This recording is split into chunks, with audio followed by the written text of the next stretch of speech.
Hello everyone. In previous lecture, we will discuss about the action potential. और उससे पहले हमने कवर किया था रेस्टिंग मेम्ब्रेन पोटेंशियल। अब चाहे हम रेस्टिंग मेम्ब्रेन पोटेंशियल की बात करें या फिर एक्शन पोटेंशियल की बात करें, दोनों ही हमारे आ रहे थे electrical changes during muscular contraction में, है ना। हमने देखा ना कि जब मसल पर्टिकुलरली कॉन्ट्रैक्ट करती है बहुत सारे चेंजेस होते हैं। तो इलेक्ट्रिकल जो चेंजेस थे उसमें वही थे resting membrane potential, action potential, charges का डिफरेंस। इस पर्टिकुलर लेक्चर में हम बात करेंगे histological changes during muscular contraction. लेकिन इससे पहले हम एक चेंजेस की और बात करेंगे जो थे फिजिकल चेंजेस, मतलब फिजिकल लेंथ में या फिर टेंशन में क्या चेंज है। तो उसे हम यहाँ पर इसलिए नहीं लिख रहे हैं क्योंकि वो हमने पहले ही देख लिया। कब देखा? पर्टिकुलरली जब मैंने स्केलेटल मसल की एक प्रॉपर्टी कवर कराई थी, दैट इज कॉन्ट्रैक्टिलिटी। और उसी में मैंने बताया था ना कि कॉन्ट्रैक्शन का क्या मतलब है, changes in internal event of muscle.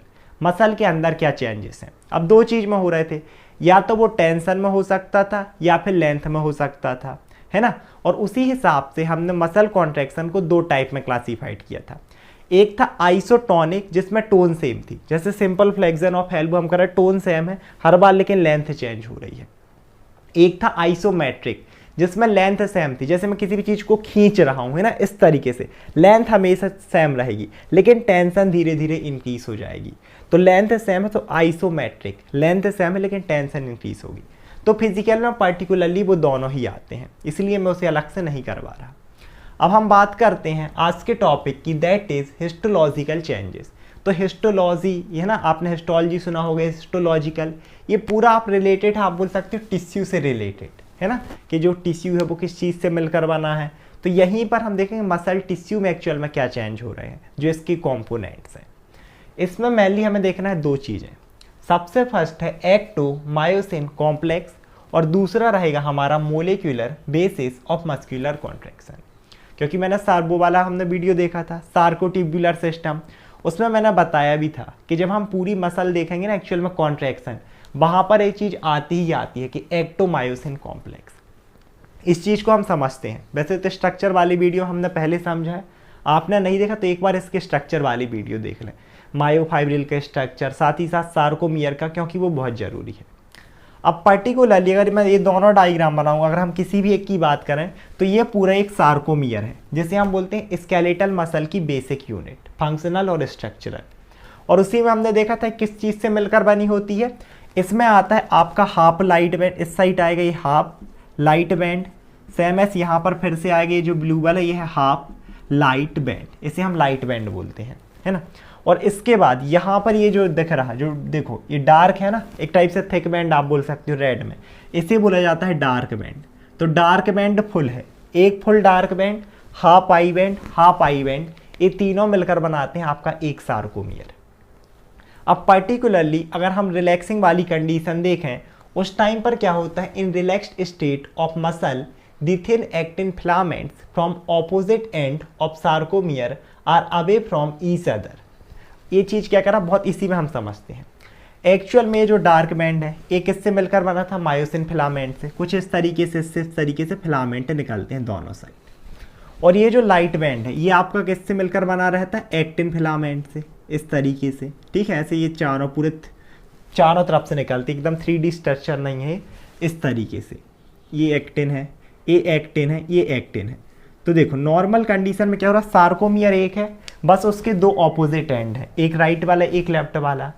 अगर नॉर्मल हम ये रिलैक्सिंग वाली क्योंकि कंडीशन है, इसमें देखें तो इस साइड के एक्टिन और इस ऑपोजिट साइड के एक्टिन एक दूसरे से दूर प्रेजेंट होते हैं, वही ये लाइन लिखी है। और क्योंकि एक दूसरे से दूर प्रेजेंट है तो बीच में एक गैप रह रहा, यहाँ से लेके यहाँ तक, इस जोन को हम बोलते हैं एच जोन। ये नॉर्मल कंडीशन है रिलैक्सिंग वाली। लेकिन जब मसल कॉन्ट्रैक्शन करती है ना, तो ये पर्टिकुलर, जैसे ये मायोसिन का हेड है, इस तरीके से एक्टिन है, एक्टिन इनके ऊपर ग्लाइड होते हैं। आपका जो मायोसिन है वो रिलैक्सेशन में भी यहीं रहेगा, कॉन्ट्रैक्शन में भी यहीं रहेगा, है ना, जैसे हम डार्क बैंड बोल सकते हैं। लेकिन जो एक्टिन फिलामेंट है, जो लाइट बैंड है, वो इस साइड से भी आगे जाएंगे और इस साइड से भी आगे जाएंगे, इस मायोसिन के ऊपर ग्लाइड करते हैं, जिसे हम आगे बहुत अच्छे से देखेंगे। तो कुछ इस तरीके से देखो, ये कॉन्ट्रैक्शन वाली स्टेट है, ये इस साइड से भी आगे आ गए और ये इस साइड से भी आगे आ गए, वो वहीं पर है। तो अब क्या हुआ कि हम देखें तो यहाँ का जो जोन था इतना बड़ा, वो जोन पर्टिकुलरली कम हो जाता है कॉन्ट्रैक्शन वाली स्टेट में। तो क्या होगा कॉन्ट्रैक्शन वाली स्टेट में, during active condition actin filaments glides over myosin filaments. ये जो एक्टिन फिलामेंट्स है ये मायोसिन के ऊपर ग्लाइड हुए इस तरीके से, और इनने जो एज जोन था उस चीज़ को क्या कर दिया, रिड्यूस कर दिया। और ये जो कॉम्प्लेक्स बना इसे हम बोलते हैं एक्टिन मायोसिन कॉम्प्लेक्स। मतलब एक्टिन फिलामेंट्स यहाँ से जुड़े इस तरीके से और मायोसिन इससे जुड़ा, तो ये जो कॉम्प्लेक्स है इसी को हम बोलते हैं एक्टिन मायोसिन कॉम्प्लेक्स। इसके बाद जो नेक्स्ट हमें देखना है इसके अंदर, that is molecular basis of muscular contraction. यहीं से बट को तोड़ दो, मोलिकुलर बेसिस, मोलिक्यूल्स क्या है, यही एक्टिन है जो मायोसिन है, इस तरीके से मसल प्रोटीन थे ना, यही तो मोलिक्यूल्स हैं। पर्टिकुलरली अब कॉन्ट्रैक्शन के टाइम पर इन मोलिक्यूल्स में जो जो चेंजेस होंगे, किस तरीके से एक दूसरे से जुड़ रहे हैं, कॉम्प्लेक्स बन रहा, वो हम इसमें देखते हैं।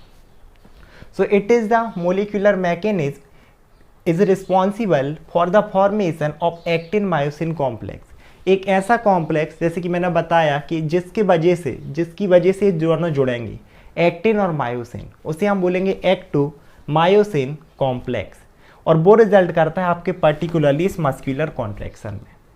इसकी भी 3 स्टेजेस रहेंगी। सबसे पहले है एक्साइटेशन कॉन्ट्रैक्शन कपलिंग, दूसरा है role of troponin and tropomyosin, और थर्ड है हमारा स्लाइडिंग मैकेनिज्म, और यही आपका फॉर्मेशन ऑफ एक्टोमायोसिन कॉम्प्लेक्स यहीं पर होगा। अब हम इस तीनों को डिटेल में देखते हैं कि एक्चुअल में किस तरीके से एक्टोमायोसिन कॉम्प्लेक्स बनेगा और हमारी मसल किस तरीके से कॉन्ट्रैक्ट करती है। तो हम स्टार्ट करते हैं हमारी फर्स्ट स्टेज से, that is excitation contraction coupling. अब ये जो वर्ड है ना, खुद में ही अपने आप में सेल्फ एक्सप्लेनेटरी है, खुद ही अपने आप को एक्सप्लेन कर रहे हैं। कैसे? Excitation contraction coupling. अब एक टाइप से हमने कहा तो कपलिंग, कपल मतलब दो लोग का जोड़ना, आप ये बोल सकते हो आजकल नहीं कपल जोड़े एकदम, तो कपलिंग। और किस किस के बीच के कपल, एक्साइटेशन एंड कॉन्ट्रैक्शन, दो चीज़ें हो रही हैं।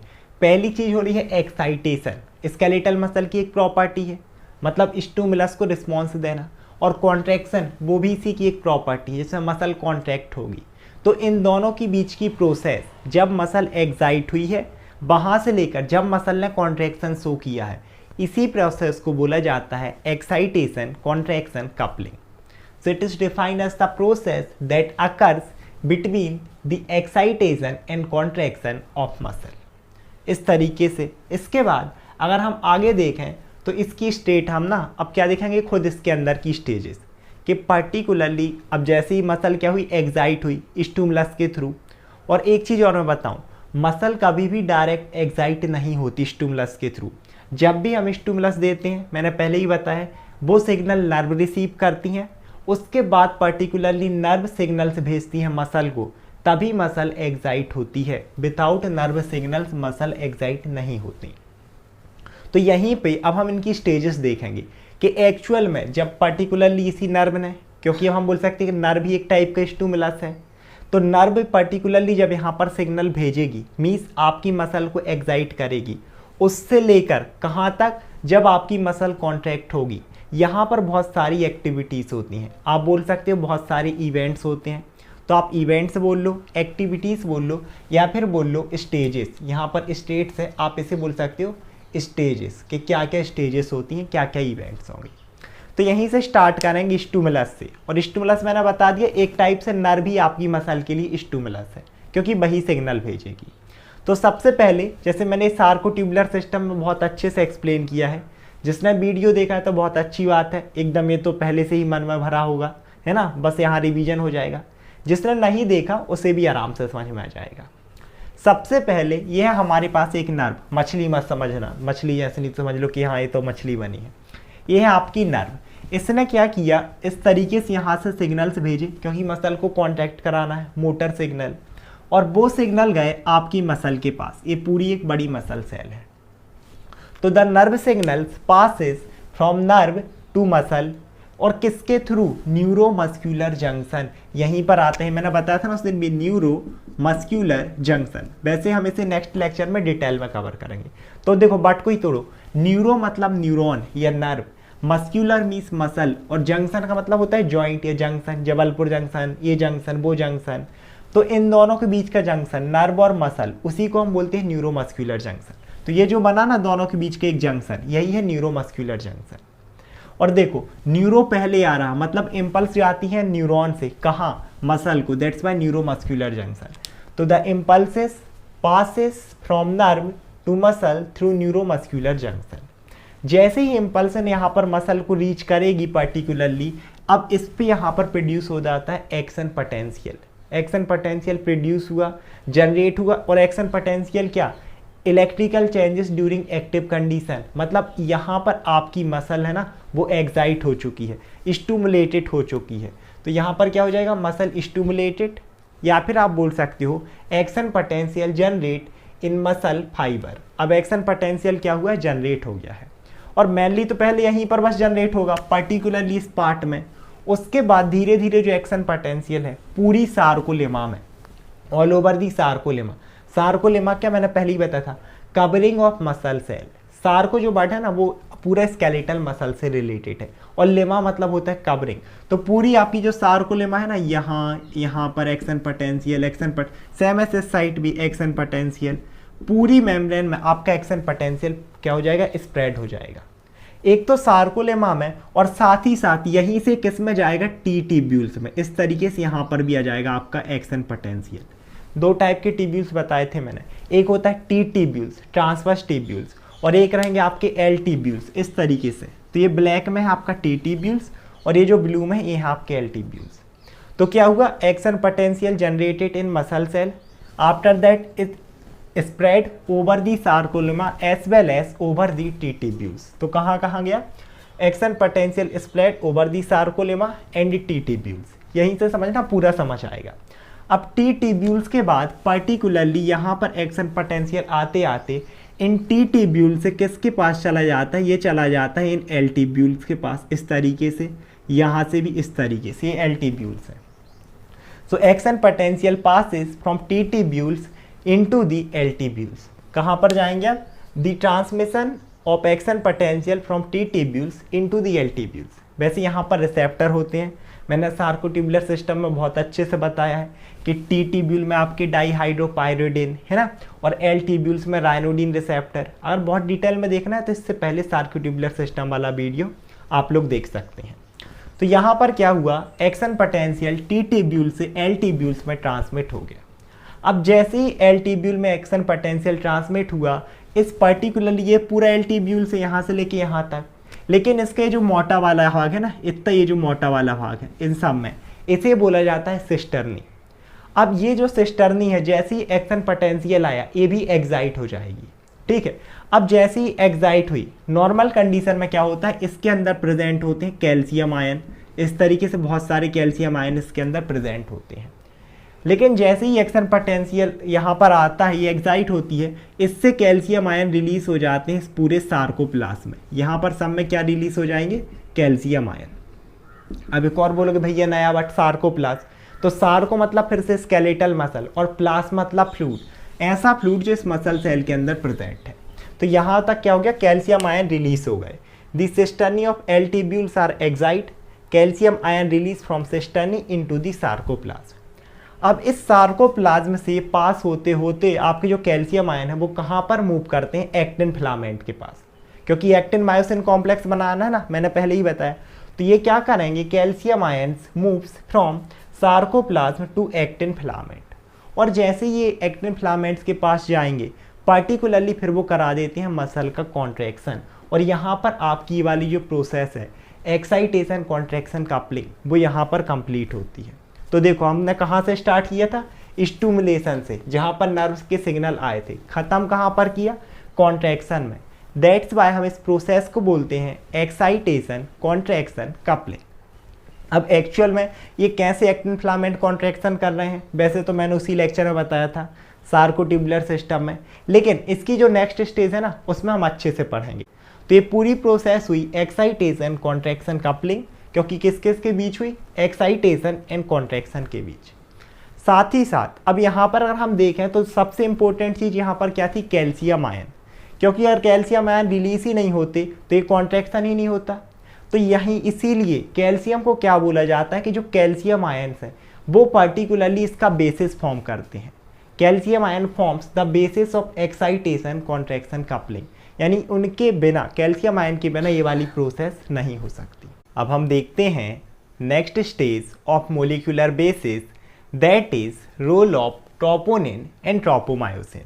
अब एक चीज़ नोटिस करना, चाहे ये ट्रोपोनिन हो या फिर ये ट्रोपोमायोसिन हो, ये इससे पहले हमने डिस्कस किया था एक्टिन मायोसिन का, ये सारे के सारे हम मसल प्रोटीन, जिसे मैंने प्रीवियस लेक्चर में बहुत अच्छे से एक्सप्लेन किया है ना, चाहे वो आपका मायोग्लोबिन हो, नेब्यूलिन, टाइटिन था, ये सारे जो मसल प्रोटीन है हमने बहुत अच्छे से डिस्कस किया है। तो एक्चुअल में आज हम इनका बहुत ज़्यादा स्ट्रक्चर नहीं देखेंगे, सिर्फ इनका रोल देखेंगे कि क्या है इनका रोल आपके मोलिकुलर बेसिस में या फिर मसल के कॉन्ट्रैक्शन में। तो देखो, सबसे पहले यहाँ पर अगर मैं बताऊँ तो ये है हमारा पूरा मायोसिन का मोलिक्यूल्स, इस तरीके से होते हैं मायोसिन के हेड, है ना, ये पूरे 3D निकले होते हैं हर तरफ, ऐसे बता नहीं सकता, मान लो कि अपन हर तरफ निकले रहेंगे, इस तरीके से मायोसिन का हेड है। और ये जो पूरा ब्लू में दिख रहा है यहाँ से लेके ये राउंड राउंड राउंड राउंड, ये पूरा है आपका एक्टिन, है ना। और पर्टिकुलरली ये वाली जो मैंने ये साइट बना के रखी है, ये है आपकी एक्टिव साइट एक्टिन की, जो कि अटैच्ड होती है किसके साथ, मायोसिन के हेड के साथ। और हमने पहले भी देखा था कि मायोसिन के हेड में भी 2 साइट प्रेजेंट होती हैं। पर्टिकुलरली ये जो ब्लू वाली साइट है, ये साइट किस चीज़ के लिए रहती है, एक्टिन बाइंडिंग साइट, जो कि इस एक्टिन के साथ क्या होंगी, ये दोनों बाइंड होती हैं। और पर्टिकुलरली ये जो ब्लैक में बना के देखी, सब में ऐसा ही रहता है, ये जो ब्लैक है ये रहती है एटीपी के लिए साइट, ताकि यहाँ पर एटीपी आएगा, एडिनोसिन ट्राइफॉस्फेट, फिर पर्टिकुलरली वो एडीपी में कन्वर्ट होता है और एनर्जी प्रोडक्शन करता है, जिसे हम इसकी नेक्स्ट स्टेज में देखेंगे, दैट इज स्लाइडिंग मैकेनिज्म। तो अब देखो, नॉर्मल कंडीशन में क्या होता है, इस टाइप से आप बोल सकते हो, इससे मायोसिन या डार्क बैंड और एक्टिन फॉर्म करते हैं लाइट बैंड। अब ये जो मायोसिन का पर्टिकुलरली हेड है ना, नॉर्मल कंडीशन में क्या होता है, इसकी एक अफिनिटी होती है। अफिनिटी मतलब आप लगाव बोल सकते हो, प्यार बोल सकते हो, अट्रैक्शन बोल सकते हो, किसके लिए, एक्टिन के लिए, वो भी स्पेसिफिकली जो एक्टिव साइड है उसके लिए, या तो आप सिर्फ बोल दो एक्टिन। तो इन दोनों के बीच में क्या है, एक अट्रैक्शन है, अफेक्शन है। तो in normal condition the head of myosin molecules have a strong tendency to get attached with active side of actin। जो मैंने बताया कि इस मायोसिन के हेड के पास क्या है, एक टेंडेंसी है, एक अफिनिटी है, किसके लिए, एक्टिन के लिए। लेकिन नॉर्मल कंडीशन में अगर मैं बताऊं कि मान लो यहाँ पर एक्टिन की जो एफ एक्टिन है ना, इसकी एक्टिव साइड है, ये 2 चीज़ से कवर होती है। पहली चीज़ ये जो पूरा ब्लैक में दिख रहा है, इस तरीके से ब्लैक में दिख रहा है ना, दोनों साइड डीएनए की जैसे डबल हेलिक्स स्ट्रक्चर ब्लैक वाला, इसको हम बोलते हैं ट्रोपोमायोसिन। ये भी एक प्रोटीन है, प्रीवियस लेक्चर में बहुत अच्छे से मैंने बताया, आप लोग उसे देख सकते हो। इसके साथ साथ और ये जो आपको दिख रहा है किस कलर में, ग्रीन कलर में, जैसे यहाँ पर ऐसे बहुत सारा फैला रहता है, ये भी कवर करके रखता है आपकी जो एक्टिन है ना, इसकी एक्टिव साइट को। अब इसीलिए अब आप लोग कैसे समझ लो कि आपका मायोसिन है ना, इस तरीके से हो गया यहाँ पर मायोसिन, यहाँ पर ही हो गया आपका एक्टिन, दोनों आप समझ लो एक टाइप से मैग्नेट है। अब दोनों मैग्नेट है तो एक दूसरे के प्रति टेंडेंसी, जैसे बचपन में हम खेल खेलते थे ना, दोनों मैग्नेट को चिपका रहे हैं आपस में। लेकिन जब भी हम इन दोनों के बीच में क्या अपने बचपन में गेम खेला, वो स्लेट रहती थी, है ना, हम क्या करते थे, स्लेट के नीचे हमने मैग्नेट लगाई, स्लेट के ऊपर, दोनों में टेंडेंसी है एक दूसरे से अटैच्ड होने की, लेकिन क्योंकि बीच में वो स्लेट है तो वो आपस में चिपक नहीं पाते। लेकिन जैसे ही आप वो स्लेट अलग कर दोगे, वो दोनों मैग्नेट आपस में चिपक जाएंगी।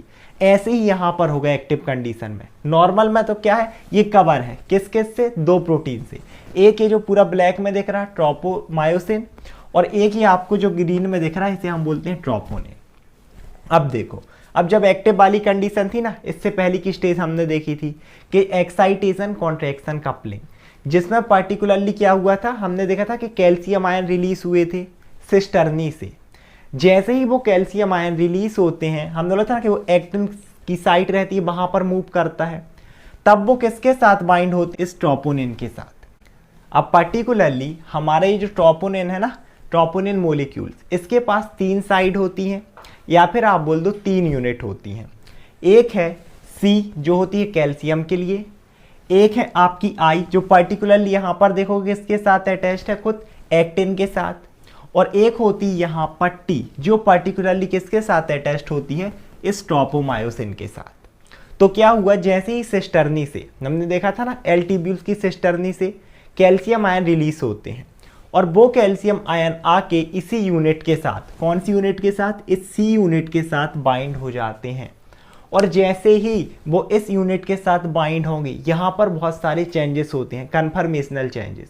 कन्फर्मेशनल मतलब क्या, जो कि इनकी पोजीशन चेंज कर देंगे। किस किस की, एक तो खुद इसी की, क्योंकि इसी के साथ बाइंड हुआ, मीन्स आपके ट्रोपोनिन की। और यही ट्रोपोनिन में जब चेंजेस होंगे, साथ ही साथ ये देखो किसके साथ अटैच था, इसके साथ, ट्रोपोमायोसिन। तो ये ट्रोपोनिन खुद तो हटेगा, साथ ही साथ इस ट्रोपोमायोसिन को भी खींच लेगा। और जैसे ये दोनों एक टाइप से, मान लो यहाँ से मैंने इसे हटा दिया, ठीक है, ये जो ब्लैक वाला था इसको भी इसने खींच लिया। अब यहाँ पर अगर हम पर्टिकुलरली देखें तो अब हमारे पास सिर्फ यहाँ पर क्या बचा, इस तरीके से सिर्फ एक्टिन, एक्टिन, और मान लो यही है एक्टिन की एक्टिव साइट, इस तरीके से। अब ये दोनों, अब देखो दोनों मैग्नेट हैं, बीच का सिस्टम हमने अलग कर दिया, हमने स्लेट हटा दी, दोनों मैग्नेट जुड़ जाती हैं। सेम एस ये आपका मायोसिन का हेड इस एफ एक्टिन के साथ यहाँ पर अटैच्ड हो जाता है, और यही है इन दोनों का रोल, आप ट्रोपोनिन का, ट्रोपोमायोसिन का। तो यहाँ पर देखो क्या हुआ कि in relaxed condition the active side of F actin is covered by troponin and tropomyosin, जो कि मैंने नॉर्मल बताया था कि एक कवर थी, है ना, जैसे अभी हमने पहले देखा था। लेकिन तो इसीलिए ये दोनों आपस में अटैच नहीं हो पा रहे थे। अब जैसे ही एक्टिव वाली कंडीशन आई, जो मैंने बताया कि जब क्या हुआ, आपके कैल्शियम आयन रिलीज हुए सिस्टर्नी से, ये किसके साथ बाइंड होते हैं, बाइंड विथ ट्रोपोनिन सी, जो हमारी ट्रोपोनिन थी ना कैल्शियम वाली यूनिट, उसके साथ। और उसी के बाद हो रहे हैं यहाँ पर कन्फर्मेशनल चेंजेस, मतलब दोनों की पोजीशन में चेंज, चाहे वो ट्रोपोनिन हो या फिर ट्रोपोमायोसिन हो। और जैसे ही चेंजेस हुए वो यहाँ से हट गए दोनों, ये देखो इस तरीके से। जैसे ही हटे, आपकी जो एक्टिन की एक्टिव साइट है ना, एफ एक्टिन की एक्टिव साइट, वो ओपन हो गई या फिर एक्सपोज्ड हो गई। और अब आपका जो मायोसिन हेड है, क्योंकि दोनों के वो है ना, दोनों के बीच में एक अफेक्शन है, एक अफिनिटी है, एक टेंडेंसी है आपस में अटैच्ड होने की। अब ये दोनों मैग्नेट की तरह आपस में जुड़ जाते हैं, और जिसके बाद फिर इसका कॉन्ट्रैक्शन होगा, जिसे हम नेक्स्ट स्टेज में देखेंगे कि एक्चुअल में इनके जुड़ने के बाद किस तरीके से कॉन्ट्रैक्शन होगा। साथ ही साथ जो मैंने बताया था ना कि रिलैक्स्ड कंडीशन में हमने देखा था एज जोन काफ़ी बड़ा था, तो और जब कंडीशन में क्या हो रही थी, कॉन्ट्रैक्शन हो रहा था, तब वो एज जोन गायब हो रहा था, क्योंकि इस साइड से भी एक्टिन और उस साइड से भी एक्टिन, सार्कोमियर के दोनों साइड से वो क्या हो रहे थे, आपस में आ रहे थे। तो वो किस तरीके से होता है हम देखेंगे इसकी नेक्स्ट स्टेज में, दैट इज स्लाइडिंग मैकेनिज्म। तो अब हम देखते हैं मोलिकुलर बेसिस की हमारी थर्ड स्टेज, या फिर आप इसे बोल सकते हो लास्ट स्टेज, क्योंकि इसी में होना है कॉन्ट्रैक्शन ऑफ मसल। तो इसे आप बोल सकते हो स्लाइडिंग मैकेनिज्म, लेकिन इसमें स्लाइडिंग मैकेनिज्म के साथ साथ आपका फॉर्मेशन ऑफ एक्टोमायोसिन कॉम्प्लेक्स भी होता है, जो हमने पहले डिस्कस किया था, और उसी के बाद होना है मसल का कॉन्ट्रैक्शन। तो दोनों को एक साथ, sliding mechanism plus formation of actomyosin complex together called as sliding theory, हम इसे स्लाइडिंग थ्योरी बोल देते हैं।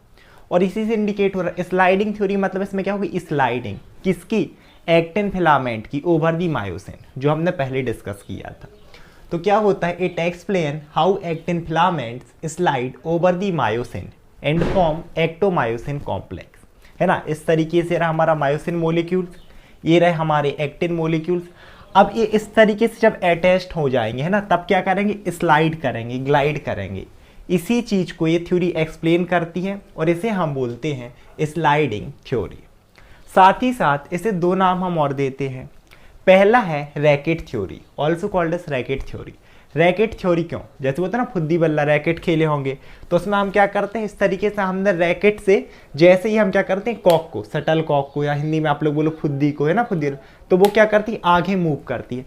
सेम कंडीशन इसमें भी आएगी, जो मैं आगे बताऊंगा कि इस तरीके से क्या होगी, ऐसे रैकेट जैसे, इसको हमने मारा, फिर ये थोड़ी आगे जाएगी, फिर इस तरीके से मैं अंदर करूँ, कुछ इस तरीके से यहाँ पर प्रोसेस होती है। तो इसे बोला जाता है रैकेट थ्योरी। साथ ही साथ इसे हम एक नाम और देते हैं, that is walk along theory. Walk along का क्या मतलब है, अलोंग का मतलब होता है साथ साथ, और वॉक साथ साथ वॉक करना।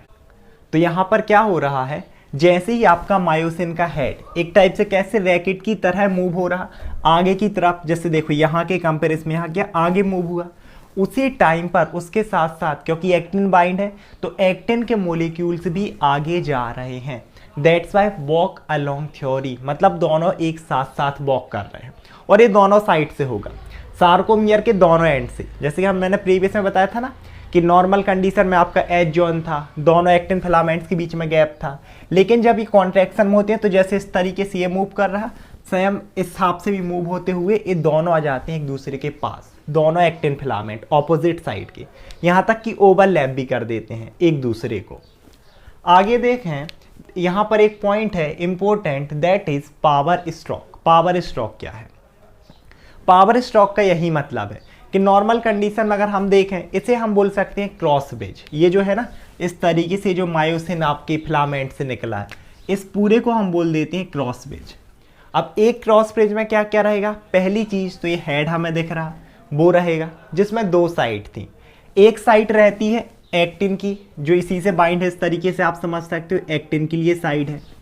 एक और साइट इसमें प्रेजेंट होती है पर्टिकुलरली एटीपी के लिए, क्योंकि एनर्जी चाहिए। तो पहली चीज हेड है। दूसरी चीज कि यहाँ पर ये पूरा प्रेजेंट है आर्म, ये इतना बड़ा है आर्म, हेड आर्म, और इन दोनों के बीच में जैसे हमारी गर्दन होती ना, ये हमारी क्या हो गया, हेड हो गया। इसके बाद हम देखें तो ये बॉडी हो गई। यहाँ पर क्या है, नेक, एक टाइप से हिंज का काम कर रहा है, जो ऐसे हमने है ना ऐसे कोई भी मूवमेंट कर रहा है। सेम एस ये है हेड, ये है आर्म, यहाँ पर इतना ये जो पार्ट होता है ना इसे हम बोलते हैं हिंज, जो कि मूव करेगा। जैसे यहाँ पर देख रहा है, यहाँ देखो हेड ने मूव किया है, तो तीन पार्ट रहेंगे ईच क्रॉस ब्रिज में। So each cross bridge from myosin filaments have got head, hinge and arm. अब क्या होगा, जैसे ही आपका हेड किसके साथ बाइंड हुआ है, एक्टिन फिलामेंट से बाइंड होने के बाद, ठीक है, so after binding with active side of F actin, अब क्या करेगा, ये जो मायोसिन का हेड है ना इस तरीके से रैकेट के जैसे मूव करेगा, टिल्ट करेगा, झुकेगा इस साइड, है ना, इस साइड से भी, और ऐसी ही प्रोसेस ऑपोजिट साइड में भी चल रही है, वो इस साइड टिल्ट करेगा। जैसे यहाँ पर देखो ये दिखाई गई है पावर स्ट्रोक वाली यही स्टेज है, ये स्टेज फर्स्ट है। इसी के बाद ये देखो हेड ने क्या कर लिया, टिल्ड कर लिया, मीन्स झुक गया इस तरीके से। सेम एस यहाँ पर भी ये झुक गया। इसी चीज को बोला जाता है the tilting of myosin head is called as power stroke. So myosin head tilt towards the arm, arm की तरफ है आगे, अपने देखो इस तरीके से आर्म की तरफ मूव हुआ, इसी को हम बोल देते हैं पावर स्ट्रोक। इसके बाद आगे बढ़े तो यहाँ पर अब आ गया हमारा at the end formation of actomyosin complex. अब यही वाली जो मैंने प्रोसेस बताई ना, किसने क्या किया, यहाँ बाइंड हुआ था, यहाँ पर मूव किया। अब मूव करने के बाद क्या होगा, ये फिर से ना इसको छोड़ देता है, मूव जैसे ही करेगा इसको छोड़ देगा, फिर से नॉर्मल कंडीशन में आएगा, और जैसे ही फिर इस नॉर्मल कंडीशन में आएगा, अब ये दूसरे एक्टिन के साथ, मतलब ये तो मूव हो गया, दूसरे एक्टिन मोलिक्यूल्स के साथ फिर से एक्टिव साइट के साथ जुड़ेगा, और फिर से यही प्रोसेस होगी, ये फिर से टिल्ट होगा। समझ में आ रहा, इसने पहले टिल्ट किया था, जैसे ही टिल्टिंग हुई इसने इसे फिर से छोड़ा, back to normal condition. After tilting the head immediately myosin back away from the actin, उससे क्या हो जाता है, इसे छोड़ देता है, and return to original position, फिर से ओरिजिनल पोजीशन में आएगा। इसके बाद it again bind with the active side of new actin filament, फिर से उसके साथ बाइंड होगा, और फिर से यही टिल्टिंग रिपीट होगी, और ये जो प्रोसेस है बार बार चलती रहेगी।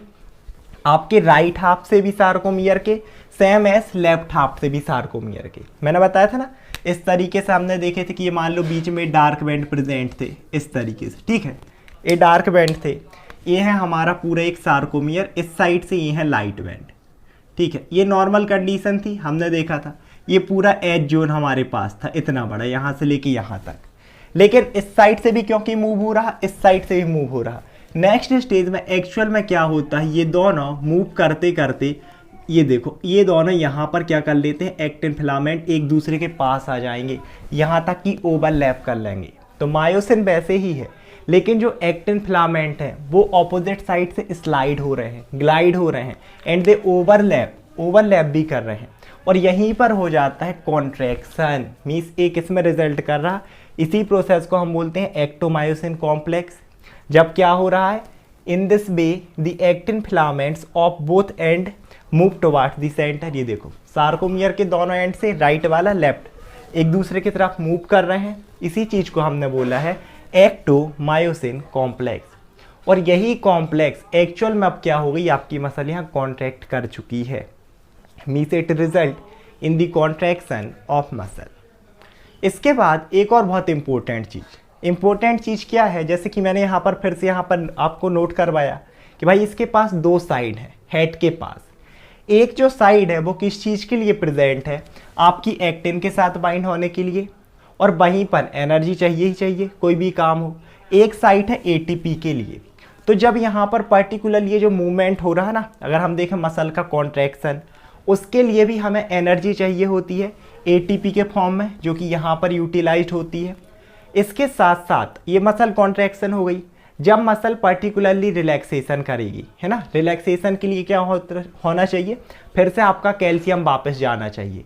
किस में, सिस्टर्नी में, क्योंकि कैल्शियम जैसे ही सिस्टर्नी में जाएगा वापस, ठीक है, फिर से क्या हो जाएगा, कैल्शियम जैसे ही वापस गया, हमने देखा था कि इस एक्टिन को किस किस ने कवर किया था, आपके ट्रोपोनिन और ट्रोपोमायोसिन ने क्या किया था, कवर किया था। तो इस तरीके से वो इसे वापस से कवर कर लेंगे। और फिर से अब देखो इन दोनों के बीच में अट्रैक्शन तो है मायोसिन और एक्टिन के बीच में, लेकिन अभी कॉन्ट्रैक्ट नहीं कर पाएंगे क्योंकि बीच में क्या क्या आ गया, आपका ट्रोपोनिन और ट्रोपोमायोसिन। तो इस तरीके से फिर हो जाता है रिलैक्सेशन। लेकिन ये जो वापस कैल्शियम फिर से सिस्टर्नी में जा रहे हैं, रिलैक्सेशन हो रहा, इसमें भी हमें एनर्जी की ज़रूरत पड़ती है। तो जब हमारा यहाँ पर हम देखें अटैचमेंट हो रहा, कॉन्ट्रैक्शन हो रहा, उसमें भी हमें एनर्जी चाहिए एटीपी के फॉर्म में। सेम एज जब रिलैक्सेशन हो रहा, तब भी हमें क्या चाहिए, energy in the form of ATP. अब एक बार हम पूरा शॉर्ट रिवीजन देखेंगे, है ना, क्योंकि ये बहुत ही बड़ा टॉपिक है, इंपॉर्टेंट भी है, साथ ही साथ कंफ्यूजिंग, क्योंकि बार बार एक्टोमायोसिन कॉम्प्लेक्स आ रहा है ना, तो इस चीज़ों को समझना जरूरी है। एक बार हम पूरी ये जो है ना मोलिकुलर बेसिस तीनों स्टेज को देखते हैं। तो जो सबसे पहली स्टेज थी वो थी एक्साइटेशन, कॉन्ट्रैक्शन, कपलिंग, यानी कि जिसमें मसल ने क्या देखा था, हमने एक्साइट। तो हम पूरी प्रोसेस देखते हैं। सबसे पहले क्या हुआ है, हमारे पास एक नर्व और एक है मसल। हमारी नर्व ने मसल को सिग्नल भेजा, जैसे ही वो सिग्नल गया, पर्टिकुलरली आपकी जो मसल है, इस तरीके से अगर हम मसल बनाएं यहाँ पर, ठीक है, ये है हमारे पास नर्व, ये है मसल। नर्व ने सिग्नल भेजा था मसल को, तो यहाँ पर पर्टिकुलरली हम देखें तो एक्शन पोटेंशियल प्रोड्यूस हुआ था मसल में। फिर वो action potential it spread over the sarcolemma, muscle की जो पूरी सेल है ना, सार्कुलेमा सेल मेम्ब्रेन, उसमें स्प्रेड हुआ था। उसके बाद टी ट्यूब्यूल्स में स्प्रेड हुआ। टी ट्यूब्यूल में जाने के बाद यहाँ पर हमारा प्रेजेंट रहता है एल ट्यूब्यूल। तो एक्शन पोटेंशियल कहाँ पर जाएगा, एल ट्यूब्यूल में। यहाँ पर आ गया एक्शन पोटेंशियल। जैसे ही एल ट्यूब्यूल में आया, यहाँ से आपके कैल्शियम आयन रिलीज हुए, और वो कैल्शियम आयन कहाँ पर जाएंगे, इस तरीके से हमें पता है कि वो कहाँ पर मूव करते हैं, एक्टिन फिलामेंट्स की तरफ। क्योंकि एक्टिन फिलामेंट्स की जो साइट है ना, एक तो यहाँ पर हम देखें तो आपका ट्रोपोमायोसिन, साथ ही साथ एक प्रेजेंट होता है ट्रोपोनिन, उससे इस तरीके से कवर होते हैं। ट्रोपोनिन में फिर एक यूनिट होती है कैल्शियम यूनिट, जिसे आप ट्रोपोनिन सी बोल सकते हो। ये जो कैल्शियम है, यहाँ से ये कैल्शियम कहाँ पर जाएगा, यहाँ ट्रोपोनिन सी के साथ बाइंड होगा। जैसे ही कैल्शियम ट्रोपोनिन सी के साथ बाइंड होता है, अब आपका पर्टिकुलरली यहाँ पर होते हैं कन्फर्मेशनल चेंजेस, यानी कि ये दोनों यहाँ से हट जाएंगे, खिंच जाएंगे। ये दोनों खिंच गए, अब फिर से ये दोनों मैग्नेट के जैसे, क्योंकि अट्रैक्शन है। आपका मायोसिन का जो हेड है वो किसके साथ बाइंड हो जाएगा, एफ एक्टिन की एक्टिव साइट के साथ, है ना। जैसे ही इसके साथ बाइंड होगा, फिर से क्या करेगा, टिल्ड करेगा, जिसे हमने बोला पावर स्ट्रोक। फिर ये जो पूरी प्रोसेसेस हैं ये रिपीट होती रहेंगी। इस साइड से भी टिल्ड हो रहा, उस साइड से भी टिल्ड हो रहा, है ना। इसी चीज़ को हमने वॉक अलोंग थ्योरी भी यहाँ पर बोला। और दोनों तरफ से, right half plus left half, दोनों तरफ से मूव होते होते जब ये सेंटर में जाते हैं, actin filaments slide over, overlap हो जाते हैं। इस चीज़ को हम बोलते हैं एक्टोमायोसिन कॉम्प्लेक्स, और यही रिजल्ट कर रही है कॉन्ट्रैक्शन ऑफ मसल में। तो ये थी हमारा पूरा मोलिकुलर बेसिस, हिस्टोलॉजिकल चेंजेस। बहुत इंपॉर्टेंट है क्योंकि एग्जाम में अलग से आ जाते हैं। कई बार आपकी स्लाइडिंग थ्योरी, है ना, वॉक अलोंग थ्योरी, कई बार सिर्फ एक्साइटेशन, कॉन्ट्रैक्शन, कपलिंग, या कई बार सिर्फ यही पूछते हैं कि what is the role of troponin and tropomyosin. In contraction of skeletal muscle. तो बहुत ही इंपॉर्टेंट है, एक बार में समझना है तो एक बार फिर से देखें क्योंकि इंपॉर्टेंट है और थोड़ा सा कंफ्यूजिंग भी। इस लेक्चर में इतना ही। आई होप आप लोग वीडियो समझ में आया होगा। Thank you so much everyone.